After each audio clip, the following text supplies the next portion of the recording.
This is the Pooja and Gurdeep podcast. From 98.1 CHFI Studios in Toronto, Canada. Hey Toronto, this is Ed Sheeran. This is Kelly Clarkson. Hi, this is Bryan Adams. This is Adele. This is Madonna. It's Michael Bublé, and you're listening to the Pooja and Gurdeep Show. It's fun. They're amazing. Happy New Year. It's a little late, frankly, for the Happy New Year's, you know? Why? Just happened a couple weeks ago, right? Yeah, that's too long. Statute of limitations is kind of run out on the New Year's. 3 days. Plenty. 3 days. Happy New Year, I guess, is what you're going to be saying to your classmates, to your teachers, to your colleagues, to your boss, because it's probably the first time you've seen them in a couple weeks. Mm-hmm. And I've been saying Happy New Year all of last week, but then I realized, oh, wait a minute. I've been saying Happy New Year probably since the middle of December. Because Wait, you're saying it early? Yeah, well, because for a lot of us who were like going off on holidays or whatever, you didn't think you were going to see the people. So you're like, oh, you know, like Merry Christmas, enjoy the holidays. Oh, and Happy New Year if I don't see you, because chances are you didn't see a lot of people. That's a long greeting. I think it's all encompassed in just Happy Holidays. Oh. It's a 3-for-1. It's like the Costco. It's 3-for-1. I give you everything, all the things. I'm like, Merry Christmas, Happy Holidays, and Happy New Year. I do it all. Thanks, Neo, giving me everything tonight. Yes. For me, I feel like this is the last week I'm going to go Happy New Year. And then after this, I'm putting it away till next year. You're putting December. it away on the shelf with Happy Holidays? Yeah. It's a lot of shelf space there. Look, I think the rule on Happy New Year is when you take down your Christmas tree, you put away the Happy New Year with your Christmas decorations. But like, what does that have to do with the New Year? It's just symbolic. You're putting it. You just said you're putting it away. So when you put away your Christmas tree. Oh, okay. Well, my Christmas tree is still up. My Christmas lights are still up. Well, guess what then? Happy New Year, Pooch. Happy New Year.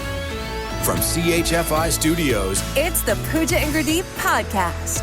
It's a new year and maybe you're planning a wedding, and after the wedding comes the honeymoon. Traditionally, now it's move over honeymoon and say hello to the buddy moon. The buddy moon. Yes, the buddy moon. So the idea here is that you invite your friends on your honeymoon because... Plural. Yes. Like not your bestie. You're bringing the crew. You're bringing the crew. All the people that have sort of supported you through your relationship. Like, why not just make it a sort of a party? Or if you've already had the wedding, like some people do a destination wedding. Yeah. You just keep the party going. Yeah, I was going to say the buddy moon basically just feels like a destination celebration. Yes. Right? Yes. Because if you do a destination wedding, you don't really need a buddy moon because you just sort of had one. You've had a buddy and family moon.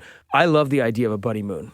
Okay. And you said you've kind of done this? Pretty much. I mean, not explicitly. I have been invited on one of my best friend's honeymoons. Really? He did invite me. And was his wife okay with it? I'm really close with both of them. Oh, okay. And I didn't go because I felt, I'm like, I should probably let them have this one. Mm-hmm. So I didn't go. Let them have this one. I should let them have this one. But I have been on many trips, couples trips, where I've been the 7th wheel, the 9th wheel, the 11th wheel. You insert any odd number. I've been that guy. In fact, there was a trip, but it only works if you've got the right sort of makeup of friends where you get along with both sides of the relationship and everyone mingles with everyone. There was a moment, we went to Barbados, I think it was, 5-6 years ago. I did not even realize with all the trip planning, there was 11 people on the email thread. I didn't even stop and do the math like this is 5 couples and me. I just thought, ooh, these are all my friends. Oh. And there was a moment, like the 3rd night in Barbados. I don't even realize this is a couples trip. We went to a nightclub one night and we had like an area. And all the couples just happened to be having a moment at the same time. And I'm looking around the booth and there's a couple canoodling and there's a couple canoodling. All 5 couples canoodling. And I'm going full circle panning, like that 70s show panning around the circle. And then I come back to myself and I go, oh my gosh, it's 5 couples and me on this trip. That's how long it took you? Yeah, but isn't that a good sign? I mean, I guess. Maybe we have to work on you being a little more self-aware. But other than that, I mean, it's pretty good. You actually would be the ideal candidate. Like, I'd want to bring you on a buddy moon. Really? Yeah, because you get along with my husband, Paul. Like, I do. I think it would be great. And here's the thing. As a couple, you have the rest of your lives, you at least hope, together. Yes. So, like, it doesn't have to be so exclusive that you have to be on a honeymoon with just your partner. Right. Unless you, like, never get to see your partner or something and that is your alone time. Yeah. I mean, why not? Travel is precious. You don't get that much vacation. It's finite. My only fear now that I'm really thinking about it, if you came on a buddy moon with us, I feel like you'd steal my husband. I feel like I wouldn't actually see him. I mean, we'd probably be like golfing and Yeah. getting up to all kinds of hijinks and stuff. You'd be relaxing by the pool. You'd get a free pass. Yeah. Which is more your speed. Sure. This is why I'll need more people on the buddy moon. Also, I've known you 15 years. Why have I not been invited on a trip at this point? Because you wouldn't know whether you were or you weren't anyway. It's time to renew your vows. The Pooja and Gurdeep podcast. From 98.1 CHFI. So you know me, I like to hit the easy button when it pretty much comes to everything, and that includes working out. So you better believe for 2024, when I heard this is the hottest new exercise trend of 2024, when it said wall Pilates, I was like, yes, sign me up. I can do this at home. All I need is a wall. How hard can it be? Are you sure it's easy? Because I've done Pilates once and it was extremely difficult. Okay, that's what I've heard as well. And I guess what happens is the wall replaces where you would normally have like a foot bar. Is that? I think there's a bar normally in Pilates. Yeah. So you get the resistance from the wall. Yeah. Right? And so it's supposed to improve your strength, your flexibility, but then it's not putting any stress on your joints. So it's low impact. Okay. And a lot of people say it's like the lazy girl exercise. And I was like, lazy girl? That's me. Have you ever done wall sits? Have you ever used the wall for a workout? I have. It's tough. Wall sit's not easy. Yeah, that's not easy. I feel like that would be the easiest move of wall Pilates. I think this is going to be sneaky difficult if you actually try it. You think so? So it's not just like, you tap your foot against the wall. What? Maybe you knock 3 times, like it's Against the wall? Yeah. You haven't really gone too far down this road, have you? No, I've never done Pilates. You so I just saw wall and you were like, great, I can lean against a wall. Yeah. And I have one of those. I have plenty of them in my home. You're like, I have 4 of them, I think. Yeah. I think your core and your stabilizer muscles are going to be burning, screaming on fire about 3 minutes into your wall Pilates session. Really? Yep. Why do they call it the lazy girl exercise then? That's Because that part really got me. That's a great. I think it's a lazy girl exercise, and also why isn't it just lazy person exercise? Like, can I not do it? Oh, you could. I want to be a lazy girl. Yeah. You can be a lazy girl too. I think it's just because you don't have to physically go to a gym. Like, you can do it in your office. I think it's the convenience of it. You could do this on your break in your cubicle. You could do it at home. You don't have to go to a gym, I guess, is the lazy part of it. But make no mistake, it's going to burn. This is going to hurt. You're going to need some water. Okay, I will try it. I'll let you know how it goes. I'll let you know if I'm a, wall Pilates lazy girl. Yeah, I'm looking up some of the movements right now online, Pooj. Like, how flexible are you? Because these look like, this one girl looks like a spider. Like, it's Really? Yeah, Pooch, this can does I not ask look you something easy. too? Because I keep getting wall yoga coming up on my news It's called feed. Woga. Woga. And the girls that are doing it are like ripped. Like, Yeah. so do you see pictures of the women doing it? I mean, Yeah, they're- I'd like to be ripped. but do they're they look like that? Because I'm like, I don't look like that, so I know I couldn't do those moves. Yet. Give yourself 2 weeks of Woga or Wallates. Wallates. Hashtag Wallates. Okay, now you all want to do Pilates. The Pooja and Gurdeep podcast. I don't know about you, but there was a lot of football on in my household, a lot of NFL, and I don't know about all the dramatics, the highs, the lows, the ins, the outs. What are you even talking about? It was the final Sunday of the NFL regular season. Toronto's adopted team, I think it's fair to say, since we don't have a team, is the Buffalo Bills. Yes. There's a lot of Buffalo Bills fans. I'm partial Buffalo's to the got Bills. spirit. I only know that because my husband is a huge fan, and he does Right. that. He does some sort of chant. I don't know. That Right. The Buffalo Has he Bills gone used down do. to Bills games? Oh yes, I have Okay. too actually. Oh, you have to? Yes. I have not been down, I'm embarrassed to say, to a Bills game. It's quite an experience down The there. tailgating, the whole thing. I've done one in New York as well with the Jets. With the Jets, yeah. Jets, question mark? Yep. Just try to remind myself. Yeah, it's fun. I mean, I'm kind of following, not really. I'm Were you more like- into the other things Were that you are like going on. shotgunning beer and Well, I was- crushing cans on your head? I was like eating popcorn, just watching everybody else, you know? Okay. So let me ask you then, were you into, because yesterday everyone was tied to, are the Bills going to make it? Are they going to win? They ended up winning the division. They won the AFC East, which is great.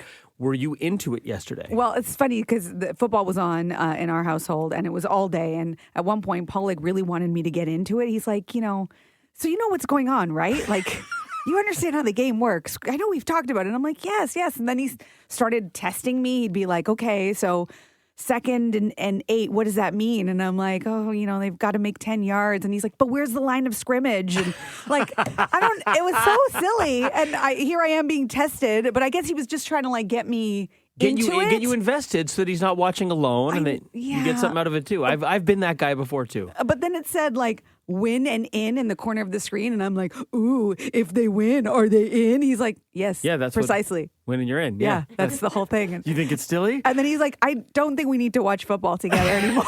You can go in the other room. Go Bills. This is the Pooja and Gurdeep podcast.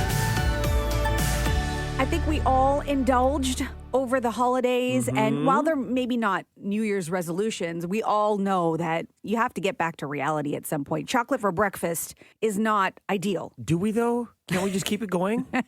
You can, and it maybe die an early death. It's up to you. It's really it's your choice. It'll be totally worth it, though, in my opinion, if we're doing like bacon-covered chocolate-covered bacon for breakfast. Oh, okay. Well, here's the thing. I always look to nutritionists and think about what do they eat, because it's one thing you read about what's healthy, what's not healthy, but what is nutritionists actually eating and staying away from? So you moved in with a nutritionist over the holidays to do some primary research, and what'd you learn? And, look at the things I do, the sacrifices I make for this show. So according to nutritionists, there's a bunch of foods that you should avoid, that they avoid. Like for good minimize reason. or straight up avoid? Avoid. It's not worth it. If you're going to indulge in different ways, not this way. So by avoid, you mean like don't eat that often? Yeah. Keep to weekends? I feel like you're missing the point. Right. Bacon. I knew that was coming, which is Top why of the I'm list. trying to get in front of it, because Yeah. I ain't giving up bacon like wholeheartedly. No, and people love their bacon, but 68% of bacon's calories come from fat, and half of which that fat is saturated. So each strip of bacon has 200 milligrams of sodium, and you're not stopping at one strip. You're not. You're going to have at least two. Two strips is the Yeah. All those numbers and things you said, all I heard was like the crackling of bacon, and I'm like, bacon. Yum. Is it bad that even after everything you read, I'm like, man, I could really go for some bacon.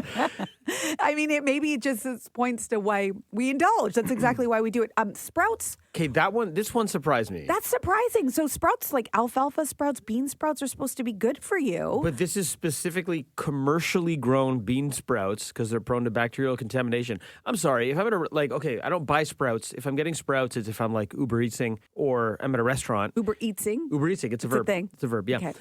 And I'm actually attracted to dishes at a restaurant because I'm like, if I'm getting a salad, it's got sprouts. I'm being extra healthy. That's where my brain goes. I've never once in my life thought to ask the waiter or waitress, excuse me, are these sprouts commercially grown or farm to table? What's the situation here? Right. And also, we've got to work on the things you're attracted to. That's a bit weird. I'm just saying. May explain a few things. And It's in the bio. Pretzels is on the list, which, you figure they're not good for you, but they have no fiber, no protein, no healthy fat. And the way this nutritionist describes it, that they imagine a bag of pretzel as the same thing as a big bag of jelly beans, because that's how much sugar there is in it in terms of refined carbs. I did not know that turns into sugar in your body. You said no fiber, no protein, no healthy fat, plenty of double corrugated cardboard, because that's pretty much what pretzels are made of, right? It's so true. The only time I crave and eat pretzels is at 30,000 feet with a glass of apple juice, which is also something I don't crave on flat ground. I don't know Weird. why. Taste buds mess everything up. Pretzels, Biscoff cookies are great everywhere, but mostly pretzels and apple juice at 30,000 feet. You're like, excuse me, flight attendant, I'm attracted to those pretzels and apple juice. Do you mind giving me some? Also, do you have any commercially grown sprouts on board? From CHFI Studios, It's the Pooja and Gurdeep podcast.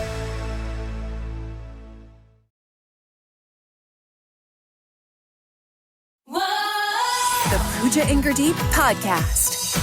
Why do I feel like you're judging the color of my tea right now?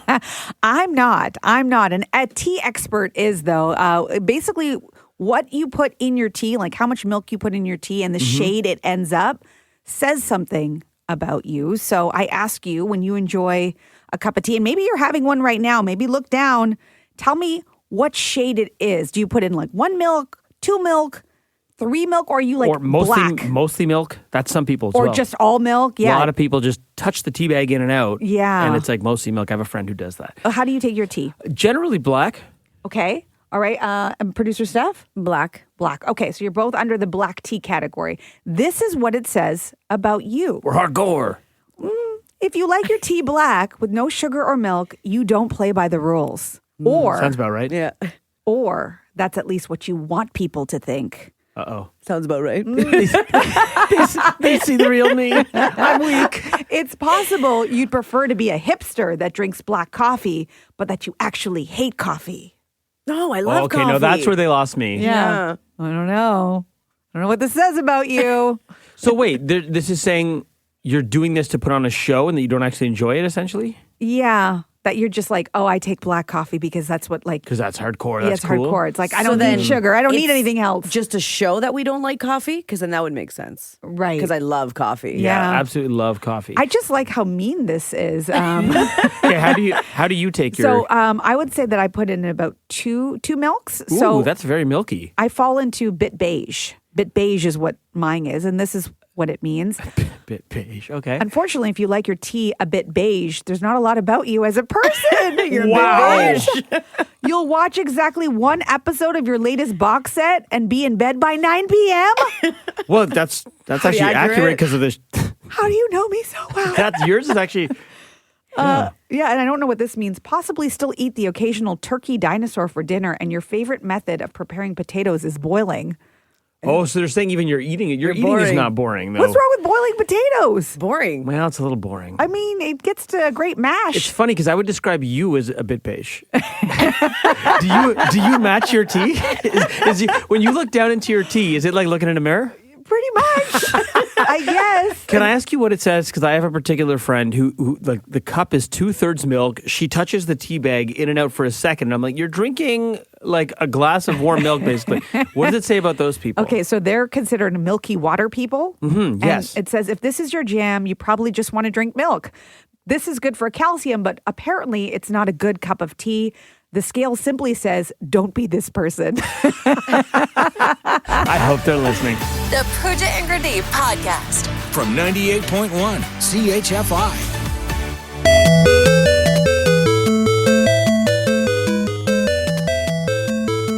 Ah, the stress-inducing soundtrack to all of our childhoods. It really does bring back memories instantly and a lot of time wasted. Time wasted, anxiety.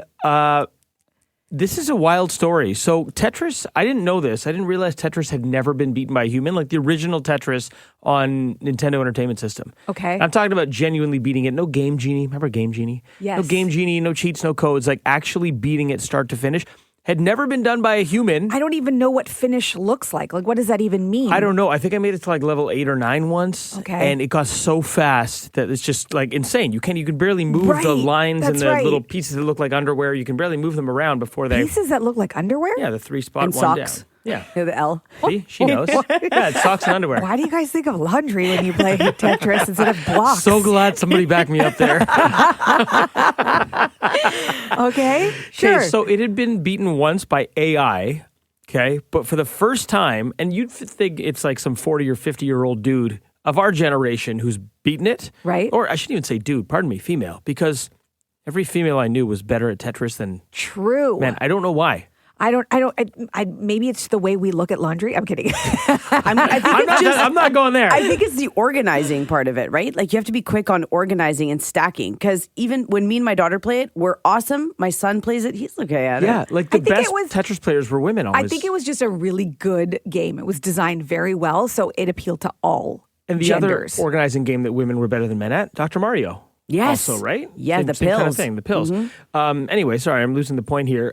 It's been beat by the first... It's not someone of our generation. It's a 13-year-old kid who goes by the gaming name Blue Scooty. Oh, yes. Blue Scooty. Scooting to the finish line. 13 years old. His real name's Willis Gibson, and apparently he practices 3 to 5 hours a day, Oh, wow. Practices. which is wild, which is sad and amazing at the same time. If I told my parents that I was practicing 3 to 5 hours a day for what? I don't know. I practiced on my Game Boy too for 3 to 5 hours. The difference is Blue Scooty's probably getting paid because Yeah. now you get paid to be a good gamer. Yeah, That- and you know what? In fairness, like even my nephew, who's a gamer, he's been saying it for years. Like, you know, there's a potential here to have a career here. There's a potential to get paid. There's a potential to make money. So don't poo-poo gaming and practice per se, because that's what he's been doing. Don't you wish we had that carrot to dangle over our parents' heads when we were playing as I would have kids? been We're loaded. like, I would have been a "Stop. great YouTuber. Go do your homework. I'm like, Mom, this could be my career. What? That never crossed my This mind. might buy you a house. The crazy thing about Tetris is the creators knew this game was so hard. They didn't even animate or create like a finish, like a congratulations, you've won, here's the princess or whatever, a trophy or whatever it is. The game just... It's a laundry basket that you win, obviously. Hamper. You've won the hamper. The game just glitches and freezes when you reach a certain point, which I think is 99,999 points. So there's actually video footage, you can Google it, of Blue Scooty playing. Oh, no. And then he's like, oh, no. Because the game just freezes. They didn't code it past a certain point. So hitting the glitch is winning. So Blue Scooty waited his whole life, all 13 years. 13 years. 3 to 5 hours every day for that? Yeah. Wow. He could have at least learned how to do laundry. Blue Scooty.